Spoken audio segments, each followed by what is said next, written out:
নারিকেল তেলের সাথে এই উপাদানটি মিশিয়ে ত্বকের যেখানে ব্যবহার করবেন সেখানেই হবে দুধের মতো ফর্সা। ত্বকের মিস্তার দাগ, ব্রণের দাগ, চোখে নিচের কালো দাগ এবং রোদে পোড়া কালো দাগ সব খুব সহজেই দূর হয়ে যাবে।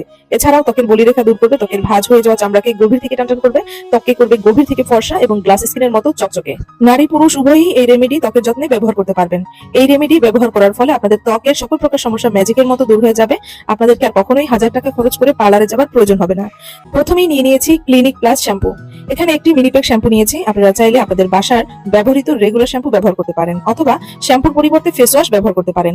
সেই ক্ষেত্রে এখানে 1 চামচ পরিমাণ ফেস ওয়াশ নিয়ে নেবেন। ক্লিনিক প্লাস শ্যাম্পুর সাথে দিয়ে দিব নারিকেল তেল। এখানে 1/2 চামচ পরিমাণ নারিকেল তেল দিয়ে দিলাম। এই পর্যায়ে নিয়ে নিয়েছি চিনি। এখানে 1 চামচ পরিমাণ চিনি দিয়ে দিচ্ছি। চিনি আমাদের ত্বকের মৃত কোষগুলোকে পুনরুজ্জীবিত করতে সহায়তা করে। এই পর্যায়ে নিয়ে নিয়েছি 1 চামচ পরিমাণ বেসন। বেসন উপাদানগুলোর সাথে চামচের সাহায্যে খুব ভালোভাবে মিশিয়ে নিচ্ছি। এই পর্যায়ে নিয়ে নিয়েছি লেবু। এখানে আমি 1/2 চামচেরও কম লেবুর রস দিয়ে দিচ্ছি। লেবুর রস আমাদের ত্বকের কালো দাগ ছোপ দূর করে, ত্বকের উজ্জ্বলতা বৃদ্ধি করে, ত্বককে সফট করে।